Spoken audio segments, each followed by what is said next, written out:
আজ তোমাদের সাথে শেয়ার করব গ্রাম বাংলার একটা অত্যন্ত পরিচিত রেসিপি। এই রেসিপিগুলো প্রায় হারিয়েই যাচ্ছে বলতে পারো, তবে খেতে দুর্দান্ত লাগে। বাজার থেকে কোনো কিছু আনার প্রয়োজন নেই, একদম তোমার বাড়ির আশপাশ থেকেই এই জিনিসগুলো নিয়ে তুমি বানিয়ে ফেলতে পারো এরম দুর্দান্ত একটি রেসিপি। তৈরি করছে আমার শাশুড়ি মা। আমার শাশুড়ি মায়ের হাতে এই জিনিসটা কখনো যদি করে খাও তোমরা এই প্রসেসে, মানে এক থালা ভাত তোমরা নিমেষেই খেয়ে ফেলবে, বলবে দিদি সত্যি তাই, কোনো খরচা ছাড়াই কি সুন্দর এক থালা ভাত খেয়ে ফেললাম। হ্যালো এভরিওয়ান, আজ তোমাদের সাথে শেয়ার করব কিভাবে আম্মা এই রেসিপিটা তৈরি করে। একদম ঘরে থাকা কিছু উপকরণ দিয়ে, কোনো রকমের তামঝাম নেই। সকলে মিলেই আমরা চলে গেলাম বাগানে এই কচু তুলতে। এই বুনো কচুগুলো তোমাদের বাড়ির আশপাশে কিন্তু সচরাচর সব সময় প্রায় দেখা যায়। আমাদের বাড়ির আশেপাশে তো রয়েছে। এই কচু শাক খেতেও যেমন ভালো লাগে এবং এই শাকের গুণও কিন্তু অনেক। এই নায়া আর আয়ান খুব ইন্টারেস্টের সহিত এই কচুগুলো কিন্তু কাটছে।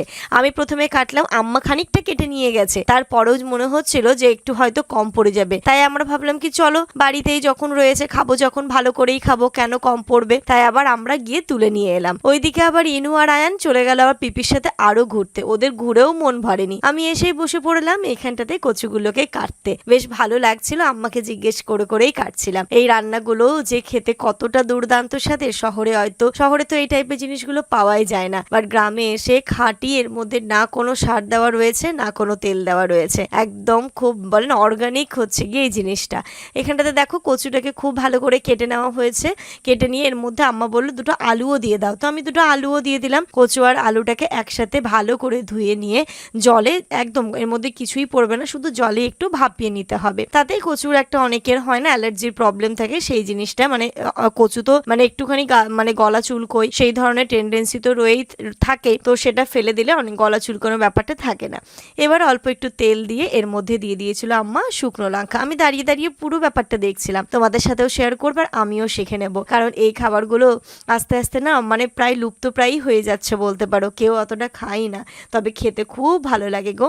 এরপর পেঁয়াজটা লাল লাল হয়ে এলে অল্প একটু আদা রসুন বাটা দিয়ে দিল। অনেকে হয়তো অনেক রকম প্রসেসে করো, বাট আম্মা যেরকম ভাবে করলো আমি তোমাদের সাথে শেয়ার করলাম, সত্যি অসাধারণ হয়েছিল খেতে। এবার সেদ্ধ করে রাখা কচুগুলোকে দিয়ে তার মধ্যে বেসিক মশলা দিয়ে দিয়েছিল অল্প লবণ আর দিয়ে দিয়েছিল হলুদ। এবার এটাকে ভালো করে নাড়িয়ে চাড়িয়ে কষিয়ে নিচ্ছে। আম্মা ওইদিকে একটুখানি জিরে আর শুকনো লঙ্কা বাটবে বলছো, তো আমি বললাম কি আম্মা আমি নেড়ে দিচ্ছি। তো এখানে দাঁড়িয়ে দাঁড়িয়ে আমি আর আম্মা গল্পও করছিলাম আর তার সাথে সাথে রান্নাটাও চলছিল। এই টাইপের রান্নাগুলো মায়েদের হাত থেকে শিখে নিতে পারলেই তো হয়, কারণ তাই না, মায়েরা তো কিভাবে কি প্রসেসে রান্না করে। যতই এখনকার ইউটিউব যুগ আসুক না কেন, মায়েদের হাত থেকে রান্না শেখার মজাটাই কিন্তু আলাদা।